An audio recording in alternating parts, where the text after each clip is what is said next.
প্রয়াত যৌন অপরাধী জেফ্রি এপস্টিনের সব নথি প্রকাশে ডেমোক্র্যাটদের আহ্বানকে ধাপ্পাবাজি বলে মন্তব্য করেছেন প্রেসিডেন্ট ডোনাল্ড ট্রাম্প। বুধবার হোয়াইট হাউসে সাংবাদিকদের সঙ্গে আলাপকালে মন্তব্য করেন তিনি। রিপাবলিকান কংগ্রেসউইম্যান মার্জরি টেলর গ্রিন বলেন, এপস্টিনের নথি হাতে পেলে প্রত্যেকের নাম হাউসে প্রকাশ করবেন তিনি।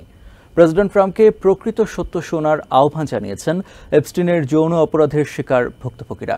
একই সাথে কংগ্রেসকে এপস্টিনের সব নথি প্রকাশের আহ্বান জানান তারা।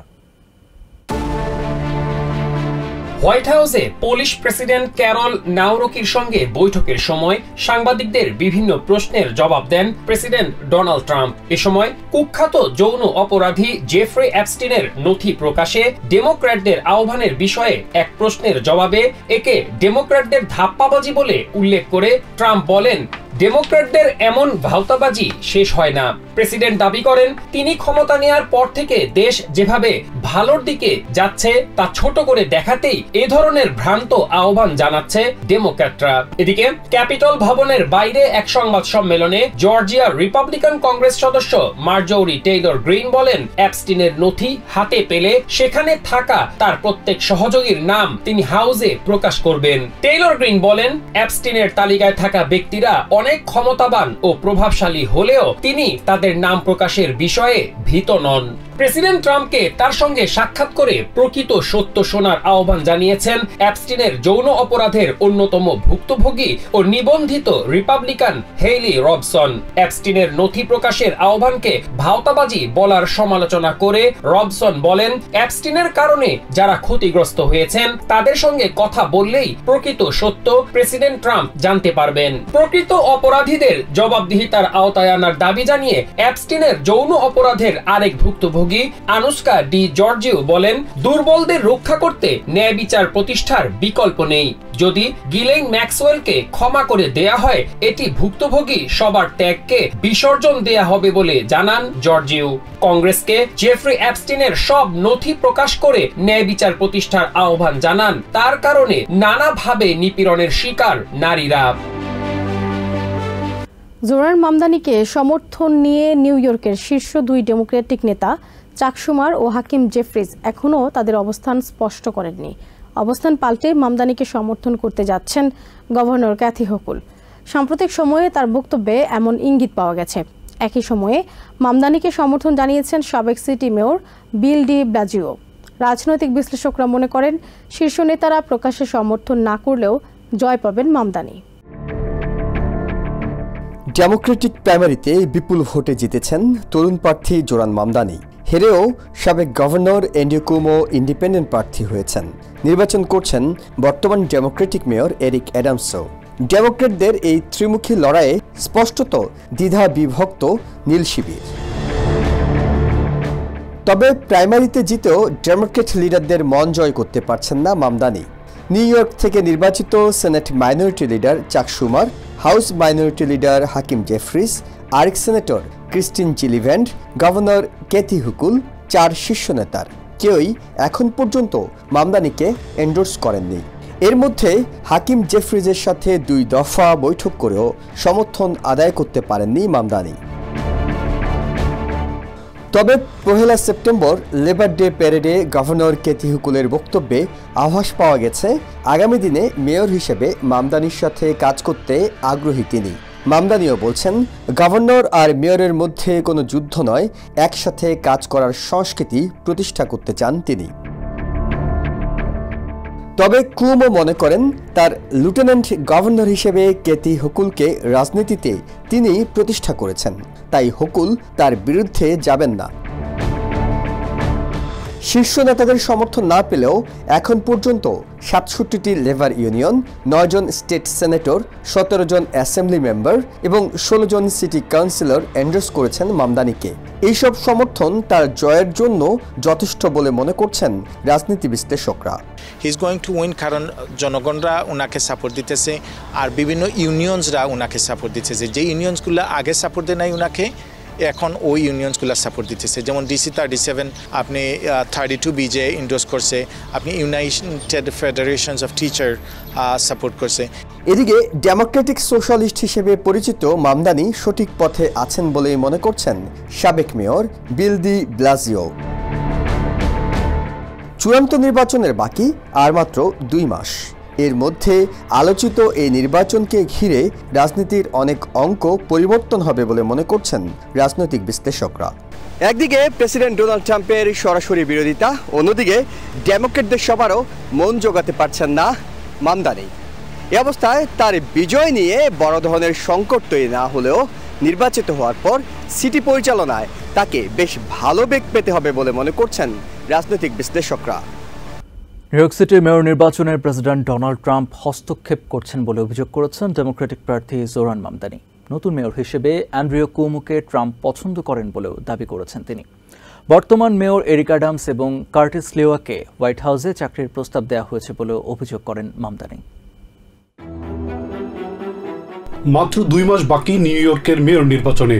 এরই মধ্যে প্রশ্ন উঠেছে নির্বাচনের ফলাফল নিয়ে। ডেমোক্রেটিক প্রার্থী জোরান মামদানি অভিযোগ করেছেন হোয়াইট হাউস তাদের পছন্দের প্রার্থীকে নির্বাচিত করতে চাইছে। সংবাদ সম্মেলনে ডেমোক্রেটিক এই প্রার্থী অভিযোগ করেন নিউ ইয়র্কবাসীর দীর্ঘদিনের আশঙ্কা সত্যি করে মেয়র হতে যাচ্ছেন রিপাবলিকান প্রার্থী অ্যান্ড্রু কুমো এবং কুমোকে প্রেসিডেন্ট ট্রাম্পের পছন্দের প্রার্থী বলে উল্লেখ করেন তিনি। এটিকে গণতন্ত্রের জন্য অবমাননা উল্লেখ করে মামদানি বলেন প্রেসিডেন্ট ট্রাম্প নির্বাচনে হস্তক্ষেপ করছেন। এই ঘটনাকে ব্যাকরুম চুক্তি বলে উল্লেখ করেছেন ডেমোক্রেটিক এই মেয়র প্রার্থী। এ সময় জনগণ নিজেরাই তাদের নেতা নির্বাচন করতে চায় উল্লেখ করে মামদানি বলেন হোয়াইট হাউসের নির্বাচিত নেতাকে জনগণ চায় না। তবে সোশ্যালিস্ট জোরান মামদানিকে নিউ ইয়র্কের জনগণ ভোট দেবে না বলে মনে করেন অপর মেয়র প্রার্থী কার্টিস লিওয়া। রিপাবলিকানদের প্রধান প্রার্থী হিসেবে নিজেকে দাবি করে লিওয়া অ্যান্ড্রু কুমো এবং বর্তমান মেয়র এরিক অ্যাডামসকে বিকল্প প্রার্থী উল্লেখ করেছেন। বর্তমান মেয়র এরিক অ্যাডামস এবং কার্টিস লিওয়াকে হোয়াইট হাউসে চাকরির প্রস্তাব দেওয়া হয়েছে বলে সংবাদ প্রকাশ করেছে নিউ ইয়র্ক টাইমস সহ বিভিন্ন গণমাধ্যম।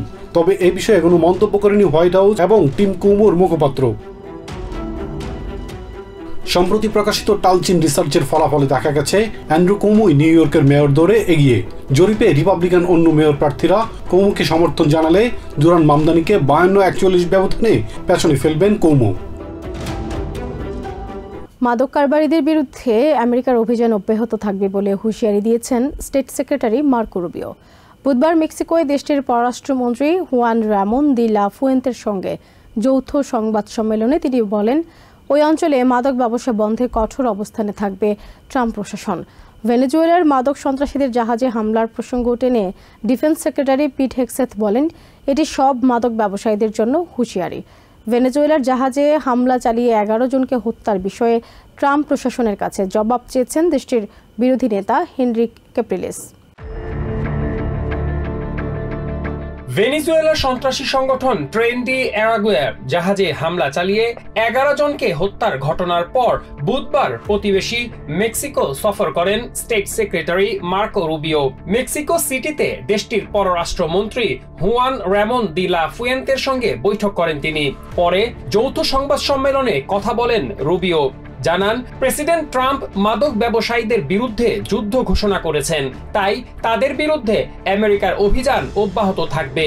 যে কোনো সময় তাদের বিরুদ্ধে অভিযান চালাবে আমেরিকা। তাদের বিরুদ্ধে কঠোর পদক্ষেপ নেওয়া ছাড়া মাদক কারবারিরা থামবে না বলে জানান state secretary. And it'll happen again. Maybe it's happening right now, I don't know. But the point is, the President of the United States is going to wage war on narco-terrorist organizations. This one was operating in international waters, headed towards the United States to flood our country with poison.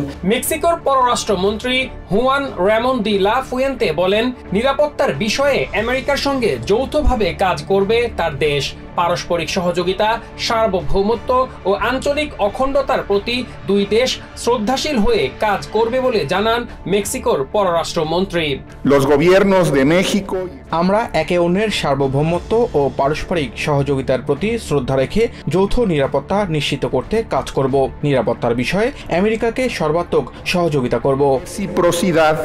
এদিকে Fox নিউজকে দেয়া এক সাক্ষাৎকারে defence secretary পিট Hegseth বলেছেন ভেনেজুয়েলার train D আরাগুয়ার সন্ত্রাসীদের উপর হামলা অন্য সব মাদক ব্যবসায়ীদের জন্য একটি হুঁশিয়ারি। তিনি বলেন মাদকের কারণে প্রতি বছর আমেরিকায় বহু মানুষ প্রাণ হারায়, তাই এখন থেকে ওই অঞ্চলে আর কোনো মাদক ব্যবসা করতে দেয়া হবে না বলে হুঁশিয়ারি দেন ডিফেন্স সেক্রেটারি।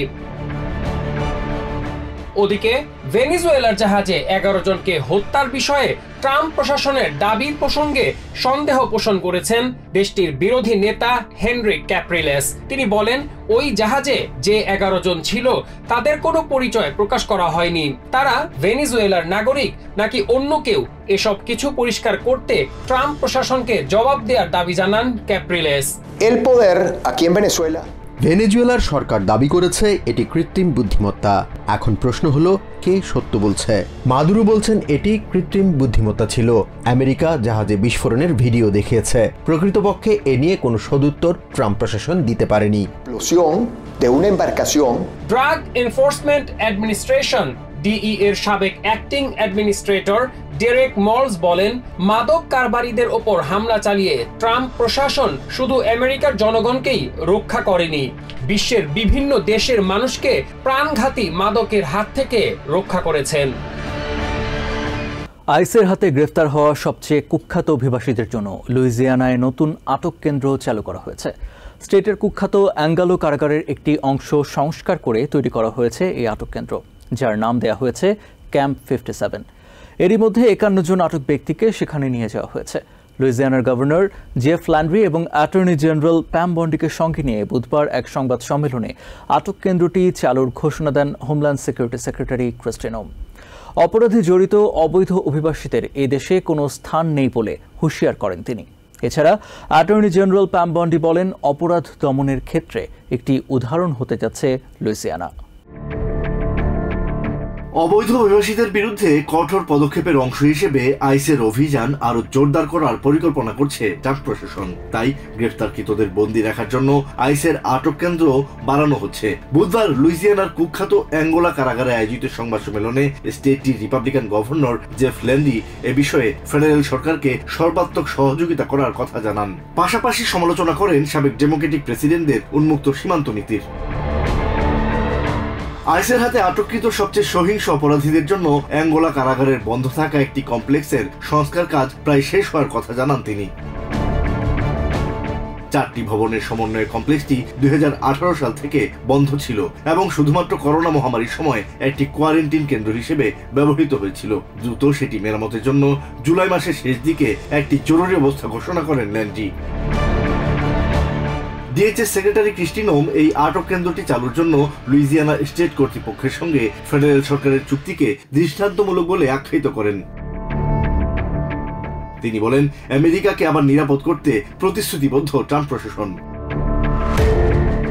এজি বন্ডি জানান, আমেরিকাকে নিরাপদ করতে সব ফেডারেল সংস্থার সঙ্গে সমন্বিতভাবে কাজ করছে জাস্টিস ডিপার্টমেন্ট। বাসিন্দাদের সুরক্ষা নিশ্চিত করতে চাওয়া স্টেটগুলোর জন্য লুইজিয়ানা একটি দৃষ্টান্ত হতে যাচ্ছে বলে মন্তব্য করেন তিনি। লেবার ডের ছুটির পর পাওয়ারবল জ্যাকপটের প্রাইজ মানি বেড়ে $1.4 বিলিয়ন পৌঁছেছে। এখন পর্যন্ত কোনো বিজয়ী না পাওয়ায় জ্যাকপট উন্মাদনা এখন তুঙ্গে। বুধবার নিউ ইয়র্কের দোকানগুলোতে টিকিট কিনতে ভিড় জমায় পর্যটক ও স্থানীয়রা। ব্যবসায়ীরাও বলছেন, অন্যবারের তুলনায় প্রায় 3 গুণ বেশি ব্যবসা করছেন তারা। জ্যাকপট বিজয়ীকে খুঁজে পাওয়ার আগ পর্যন্ত ড্র চলতে থাকে। বিজয়ীরা 2টি বিকল্পের মধ্যে যে কোনো একটি বেছে নিতে পারেন। 30 বছরের কিস্তিতে পুরো অর্থ নিতে পারেন অথবা একবারেই নগদ $634.3 মিলিয়ন তুলে নিতে পারবেন। মাত্র $2 বিনিময়ে বিলিয়নিয়ার বনে যাওয়ার সুযোগ কেই বা হাতছাড়া করতে চায়। তবে সেই কঠিন ভাগ্য পরীক্ষাতেও উতরে যাওয়া খুব একটা সহজ কথা নয়। গত সোমবার সবশেষ ড্রতেও সেই সৌভাগ্যবান জ্যাকপট বিজয়ীর খোঁজ পাওয়া না যাওয়ায় এর পুরস্কার মূল্য পৌঁছেছে $1.4 billion. This week everybody excited for this $1 billion, 400 million. এই বিপুল পরিমাণ অর্থ এখন পাওয়ারবলের ইতিহাসে চতুর্থ বৃহত্তম ও দেশের লটারিগুলোর মধ্যে ষষ্ঠ।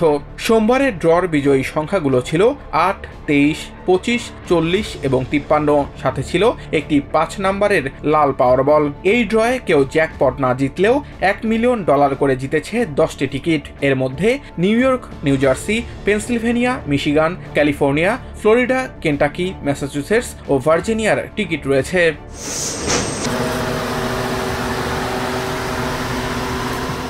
পুরস্কার মূল্য ছাড়াও টানা 40 ড্রয়ে কোনো জ্যাকপট বিজয়ী না থাকায় আরেক দিক দিয়ে প্রায় রেকর্ডের কাছাকাছি এই পাওয়ারবল। এর আগে সর্বোচ্চ 42টি ড্রয়ে কোনো বিজয় ছিল না 2014 সালের ওরেগন ড্রয়ে।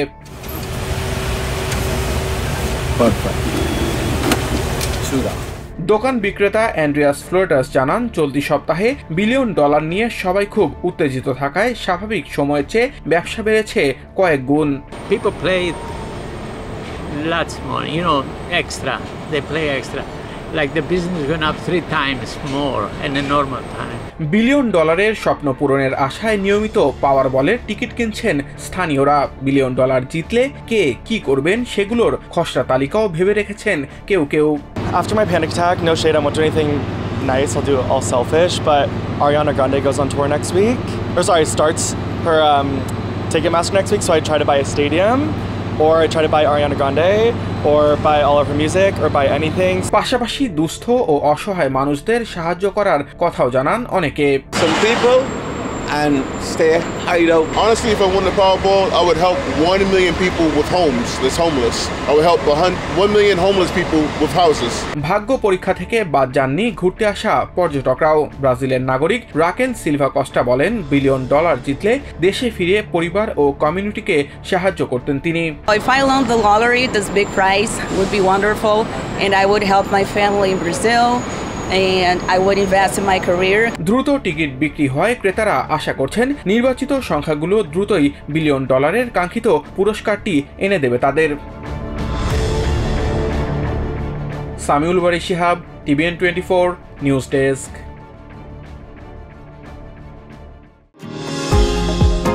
নিউ ইয়র্ক থেকে সম্প্রচারিত TVN 24 টেলিভিশন বিশ্বজুড়ে বাঙালির কণ্ঠস্বর।